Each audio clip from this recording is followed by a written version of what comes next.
Welcome to Civility Matters, the podcast that seeks to answer the important question, why you gotta be so rude? Hi there, I'm John O'Brien, author of the book Rudeness Rehab, and as you probably guessed, host of the Civility Matters podcast. We're gonna be talking about reclaiming charismatic presence in a toxic workplace today with my good friend, mentor, and expert on speaking and charismatic presence, Eleni Kelakos. So you will greatly enjoy this discussion, I believe. But first, as I travel around the country and speak to groups, I often hear from people that they are concerned about the rise of rudeness and incivility in our society. But then they ask, John, is it really that bad? And are things really that bad? And I believe we need to turn to research for those answers. So each month, as you know, if you've listened to this before, I like to provide my listeners with a startling statistic or a few in relation to the topic that we are addressing. So this month's topic of charismatic presence and speaking, I thought a little bit of data around that would be interesting. So first, you may be surprised to know that roughly 75% of people report at least some fear of public speaking. 75%. And for those of you trivia people, fear of public speaking is also known as glossophobia. Glossophobia. You can send me some of the winnings when you do win using that data point. And this is from Teleprompter 2025. An additional statistic from that same reference, 57% of workers say they've gone to great lengths to avoid speaking in front of others. And in fact, 1 out of 5 have faked being sick to dodge a presentation. So clearly, lots of people are in need of skills around speaking. And when you pair that, as we will talk about today, with an office environment that may have toxicity or incivility, it really makes those speaking engagements quite challenging. Now, how about in terms of charisma? So the work of Wojcicka, Basinska, and Jaworski, I may not be saying those names exactly correctly, 1998, said that 82% of our judgment of others is based on how charismatic they are, or how much we believe they are charismatic. We form that impression within a few seconds of meeting someone, and we are judging their charismatic presence by a combination of their warmth and our perception of their competence. And in fact, in social interactions, these researchers say that charisma is one of the major things that we are scanning for. And this original work has also been referenced by Princeton psychologists more recently. So charismatic presence and the presence that people have does form a foundational component of our impressions of them. Finally, just to throw in a little AI, because that's all that we're hearing about, 33% of people say that now AI-generated communication, or the perception that someone's using that, erodes leadership credibility, which is more than double the 13% of people who think it enhances it. So authenticity is something that people are really yearning for and also dubious of in the workplace, which means that people do need to be using their presence more, and ideally their charismatic presence, which we will hear about in just a moment. So let's talk about today's guest, Eleni Kelakos. Eleni Kelakos, CSP, which stands for, I believe, she'll tell me, Certified Speaking Professional, which is a very high designation only a few people get. She's also known as the Speaker Whisperer, which she will tell us about. She helps leaders and teams communicate and present with a calm, confident, charismatic presence that inspires trust, deepens connection, and moves people to action. Drawing on her background as a professional actor and singer-songwriter, Eleni brings performance techniques, humor, and practical tools to her work as an executive coach, corporate trainer, and keynote speaker. She's a Brown University graduate and past president of the National Speakers Association of Michigan. She's worked with organizations including GM, Allstate, and Google. She's also the author of 3 award-winning books, including the book entitled Claim the Stage, and her most recent publication that we'll be talking about, Charismatic Presence. So I'd ask you to please join me in giving the warmest Civility Matters welcome to Eleni Kelakos. The crowd is going wild. Applause! Woohoo! I love it. The huge studio audience welcomes you. I love that. Oh, John, so, I'm just beyond thrilled to be here with you. Well, we're thrilled to have you. And I always like to start off, before we get into the serious stuff, let's do some fun stuff. So I wondered if we could start off by having you share one fun fact about yourself. Okay. My mother and I, when I was a mere child and living in Israel for my dad's job, were chased down a hill by 2 angry camels who were hobbled together. Yes, chased down the hill, and I never knew my mom could run that fast. That's really what I have to say about that really harrowing moment in my childhood. Well, that sounds in some ways terrifying, but I'm also I'm glad it's a funny story now, perhaps, because few people can say that they have been chased by camels, right? Yes. It's a distinction. Yes, it is. Yes, it is. Speaking of distinctions, just to ask, am I correct in the CSP, Certified Speaking Professional? Certified Speaking Professionals. There aren't very many of us, and you're put through a really rigorous procedure to be certified for this. So I'm glad it's over with, and I'm honored to have it. Yes. Well, that's great. I knew it was a distinction, so I just want to make sure that the people knew about that. Okay, so speaking of your expertise, tell us a little bit about your expertise in speaking, as well as in kind of this charismatic presence that we'll be talking about, and how you came to specialize. Well, John, I started out as an obsessive actress and then morphed into an obsessive singer and songwriter. And throughout that time frame, those were many years of my professional life, I had to show up consistently and with confidence, under pressure and under scrutiny, not just in performances, but in those really high pressure auditions and interviews. Those are some of the more harrowing kinds of performances, if you think about it, because you feel like you're really being judged. Yes. And judging has a lot to do with whether or not what I call your big, beautiful, charismatic presence is maximized or minimized. And I won't talk about that here, but I wound up doing this work because I had to learn. I had to learn how to show up fully and allow what I call your charismatic presence, which really is your innate yumminess. That is a professional term. It is the essence of who you are, right? Yeah. Unlidded. It's allowing yourself, like any little baby out there, any little baby with 2 legs, any little 4-legged baby with fur. They are irresistible just by being who they are. They're not trying to be liked. They're not trying to get the gig. They're not trying to impress you. They are just magnetic because they're so fully in the moment, allowing themselves to overflow with that charismatic presence. I had to learn how to do this as an actor. I had great teachers. And over time, I started to think, I think I could help executives with this training that I have. I think I could help them be more present, be more real, be more physically relaxed, and be able to connect more in these high stakes spotlight moments that matter. So I hung out my shingle. I kind of got off the road as a singer-songwriter. I was newly married and I had stepchildren, and I thought, what, I'm going to do this here in my backyard. I'm going to hang my shingle out as a presence and presentation coach. And as they say, if you build it, they will come. Absolutely. That's how it all evolved, if you will.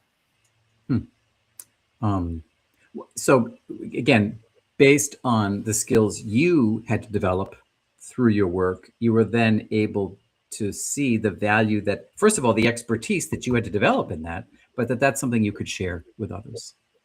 Yeah, and over the last 20 something years now of doing this work, I developed principles. They came naturally. Over time you start to realize there's a there. Mm-hmm. It was my there. I call them the 5 presence principles.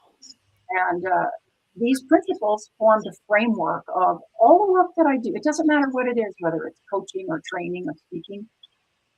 It is an expression of what I know to help you be front and center and not let yourself be limited by your own, what I call your lies defined, your limiting beliefs, or by external sources.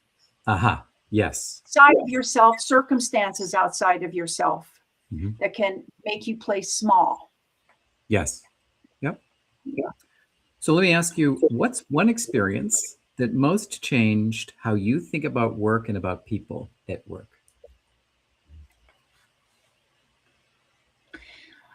Okay. This happened so long ago, but it was pivotal to my knowing myself and knowing what would make me come out and play and what wouldn't, which is the essence of what I'm really working on with my clients. And it was so long ago, yet like so fresh in my mind because it was so wounding and I think so indicative of how it can be out there, especially in the world that we're in right now, where people are less, they are censoring themselves less. They are speaking out using their inner voice at times, and it is hurtful and harmful. I believe, okay, this is the actor in me speaking, there's a difference between critique and criticism. Uh-huh. I was trained by teachers who taught you how to give healthy, useful critique. And I'll make this short, but really honestly, the experience that changed things for me and really set me on my path was an audition I had for an agent in New York. She not only, I was there to give a monologue and for her to judge me on it and potentially bring me onto her roster as an artist. She made me wait. I think that's rude. For an hour and a quarter. Okay. Yes, I was as one with the leather chair in her office at that point. Yeah. She took one look at me when she finally deigned to bring me into her inner office. She did not say hello. She simply looked me up and down and told me this. I'm 6 feet tall. She said, "You're too tall. You're just too tall." Those were her first words to me. And then I pathetically went over into the corner and delivered the audition for her. Those words, her first words to me, punctured me to the core. And if I had been a balloon, I would have I basically deflated right there in the room. And the monologue I gave for her it was not a good one. I didn't show up. I really didn't. And then when I was done, she repeated it. She said, I've seen that monologue a million times. There's nothing special about that monologue. And you know what? It doesn't matter because I'm not going to take you on. You're never going to work. Ooh. You're too tall. And it was like I say, a pin deflated me. That sense of being deflated by somebody else's words. I was so wounded by that experience. I fortunately had the presence of mind to remind myself that I mattered and that I have value as I said to her, I have worked and I will work again, and I do not need your help to do it. And then I turned my back on her and I left the room. Good for you. But it's that, it is so easy to be thrown by somebody else's words and energy. And when we let that happen, we lose our control. That's what I realized that day. The truth of the matter was I let her make me play small. And we do this in the face sometimes of what's coming at us from the outside, combined with the beliefs that we've developed from the inside. That really is, it was a significant moment in my life that set me on my path in many respects. Which I think is a nice lead-in. Thank you for the lead-in to talking about your recent book, Charismatic Presence, 5 Principles for Magnetic Presentations, right? Which is kind of a testament to your resilience in that moment and how you handled it, but also just maybe, talk a little bit about the book itself. Well, this book, which I'm really proud of, it's book number 3. I love me, my book babies. Mm-hmm. And this book is really the accumulation of my 20-some years of experience and expertise in this area. And I lay out these 5 principles. The principles themselves, which come from my work, my experience, my education as a performer, as a professional performer, Mm-hmm. are actually quite simple. Know thyself. Know your blessings and your blocks. Know what you're great at because you want to maximize those and what's getting in your way. Be thyself. The toughest thing, the most important thing, and what we're really talking about here, no matter what, whether that camera is 3 inches from your face, whether the people in the room, as I experienced, are not really giving you the time of day and maybe eating their lunch, whether you walk in and someone is in there who is being combative, right? All you want to do is let those little flappies shut and let that charismatic presence shrink. Prepare thyself, which is huge for me. Preparation is everything. You, John, are a master preparer. It's one of the things I admire about you is the time and attention that you take, even for just putting together this podcast, this live event. I know you appreciate the fact that preparation leads to greater confidence. On my wall, it says, these are my words, practice builds confidence, confidence builds presence, and presence is power. Mm-hmm. And I see practice as being preparation on every level, right? Yes. And then the last 2 simply are commit thyself. Commit thyself to being in the present moment, rock and rolling with whatever comes up, right? Doing whatever it takes. And the last one is turn thyself on so you can turn other people on. That means bringing yourself to aliveness, using the things that you love, that you're good at, to help you bring your 3 presence planes, your physical presence, your vocal presence, and your energetic presence, that vibe you put out, to maximize that, turn that flame up, right? If you think of charismatic presence as a pilot light, Mm-hmm. you are the one in charge of turning up that flame. So that's what this book is really all about. And I cannot separate charismatic presence or presence from presenting or communicating. The 2 things go hand in hand, and it's all under the banner of leadership as far as I'm concerned. Yes. So in terms of being fully present, as you describe, does being fully present make someone a better listener, do you think, in contentious conversations, not just a better speaker? Yes. I think it's critical to be able to step into a difficult conversation with intention. Certainly, that's a huge part of my work. I really believe you have to know why you're there. It's the skewer that holds everything together in relationship to that audience of one or many. And always, I think, and again, speaking from a leadership standpoint, okay, I think great speakers are great leaders and great leaders are great speakers. Being present enough, being in a relaxed, present body, okay, breathing, allows you the space to be curious and listen better. It's all about listening. It's all about listening and asking the right questions and not letting yourself get sucked into the crazy. Mm-hmm. Yes. Yeah. Yep. So linking to the theme of this podcast, specifically civility, Oh, what a surprise. I'm asking a question about that. So, A shock. can charisma and civility coexist? Or does commanding a room pull against listening and yielding to others, as some might think? What was the very last part of that sentence? Say it again. Sure. So I'll say the whole thing. So, can Yes. charisma and civility coexist? Or does commanding a room pull against listening and yielding space to others when you're listening? It's a fantastic question. First of all, I want to make this really clear. People have this idea that charisma is this, da da da da da da kind of thing, where your great Aunt Tilly, who's the life of the party, enters the room and like everyone else disappears. You know what I mean? That you have to be bombastic in some way. I don't believe that at all. I think everybody has their own charismatic presence, whatever that is.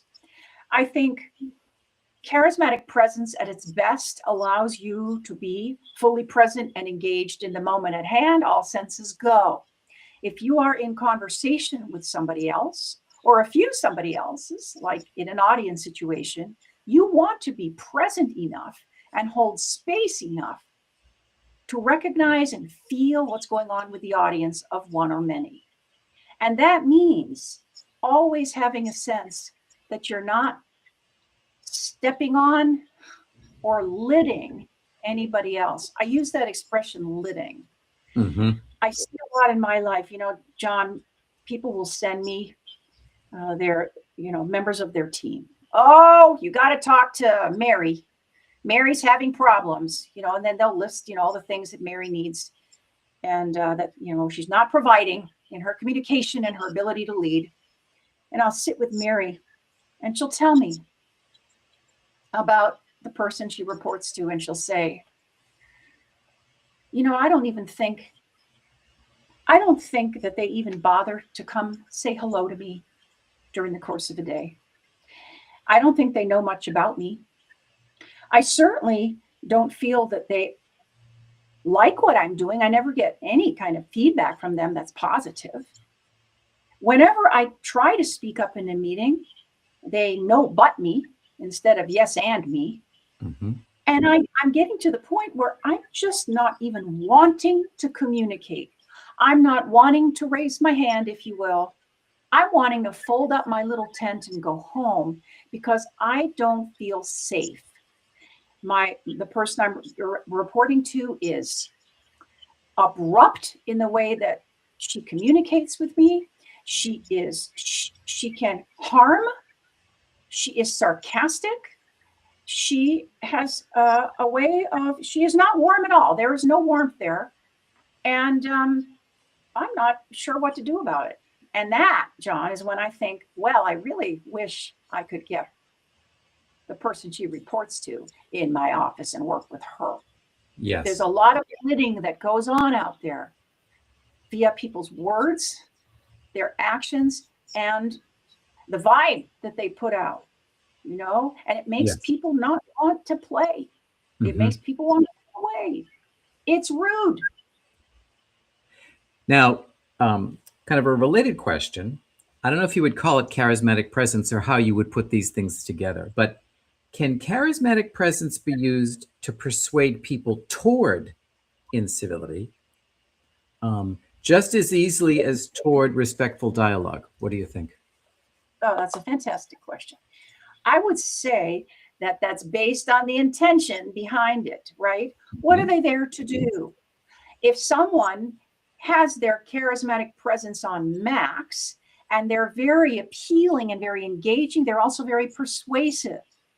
And so it's what is driving them is going to determine whether that is harmful or helpful, right? It can tip people over the edge into something that is not helpful or injurious in some way, shape, or form. That's when you see that pack mentality happening too, where someone who can instigate activity, incivility against another with other people joining in, I think.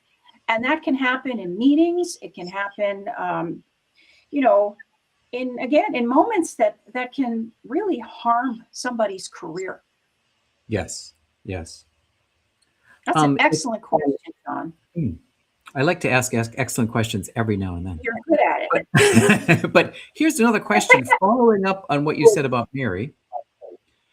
Because when I work with people like Mary, I mean, sometimes I'll tell people like Mary, you have to do what you can, but sometimes the environment is just too powerful, Agreed. no matter what you do. So there's that sometimes you have to vote with your feet, as I say, and you have to go work in a different department or work elsewhere. But if you are working with someone like Mary, what do you advise Mary to do in a situation where there is someone like that that's her boss, that's living her, as you say, that's squashing her charismatic presence? I so agree with you. If the environment is really toxic, uh, get out, and don't wait. Don't wait till your soul is injured. But I Yeah. also believe you can be firm and kind at the same time. I know when I'm working with people like Mary, my job is to help bolster her from the inside out and help her remember her worth and her value, and then give her some phraseology that might help her speak up when it matters, not opt out. See, I'm often dealing with are people opting out. That statistic you had on people avoiding presentations is Yes. amazing. And they do the same in meetings. They just don't speak, especially the people who are more introverted, or internal processors. So Mary is just going to sit there and get quieter and quieter and quieter. So I will work with Mary to help her find language to interrupt, to hold a boundary, and to express what she needs to say in a voice and a tone and energy that means business. Yes. Yep. Even if she speaks up once, it's better than shutting down for the whole meeting. That's how I think about this. Yes. Yep. And I would just add to that, if I may, sometimes what I advise people is in situations like that, if you are going to speak up, as you're speaking, look at the people that you know are your allies that are going to be responding to you, as opposed to the people that you're trying to please or afraid of what toxicity they're going to throw at you. Oh, absolutely. There's always people in the room. I always say it's like with an audience. When you get up in front of an audience and you're scared out of your gourd, find the people who are smiling up at you. There's always going to be people there who are going to ally with you. And those are the people whose energies you want to harness. Absolutely. Absolutely. That's great. I love that. So would you believe that our time is growing short, like the ghost of Christmas past? But I wanted to ask first, what final piece of advice do you have for our listeners in terms of dealing with toxicity and incivility in our environment, in workplaces, in our culture, and how to protect yourself and your charismatic presence? You are responsible for protecting yourself. I believe this. Granted, there are times when it is very difficult to do that, and you have to know where that line is. I always remember my acting teacher saying to me, Eleni, you are the one who knows when someone is overstepping an emotional line with you. When a director or whatever, you're the one who has to know what that is. That means knowing thyself. Yes. That means knowing thyself very, very well. And if you're finding yourself easily playing small in the face of these things, easily pulling back and being lidded, do the work. Get some support and find help. Don't wallow in this by yourself. There are coaches. There are therapists. There are great books. Get support and help, because what you have to say and what you know really, truly matters. And nobody knows it better than you or can express it the way that you can. And what you say could change something in a way that makes a massive difference. It deserves to be seen and heard and felt. Such great advice. Such great advice. So I would bet that some of the people who are listening would like to follow up with you. So how can people find you to work with you or learn more about your work? Well, you can find me at elenikelakos.com, and I'm sure that you can see the spelling of that name easily on whatever John has attached to this website. It's elenikelakos.com. And I want to encourage you to go check out Charismatic Presence in general. And there is which you can get on Amazon. But know that if you go to my website on the homepage, and you're encouraged throughout as well, you can download a mini ebook with, if you will, kind of the essence of my charismatic presence principles that I think you will truly enjoy. That's great. Well, and I'll put links to your website and any other, maybe even the book. We'll get that in the show notes so people can find that on the podcast website. So, listen, Eleni, I just want to thank you so much for joining us today. I know that the audience has really appreciated. There they are again. They're just applause again. So, thank you. Yes. So thank you, and I do hope at some point down the road that maybe you'll consider coming back to share more of your wisdom. I would love to, John. It would make me great. very happy to do that. You know that. Thank you for taking the time with me today. This is, I think, the topic of topics. So I appreciate it. You. Yes. So I also want to thank you, our viewers who are joining us, whether you have listened live or whether you're listening to recording. Please know I'd love to have you back too. So in closing, I'd like to invite you to recall, how many psychologists does it take to change a light bulb? The answer is just one, but the light bulb must want to change. So when it comes to the tidal wave of rudeness and incivility in our society, what kind of light bulb are you going to be? Until next time, I'm John O'Brien, and remember, civility matters.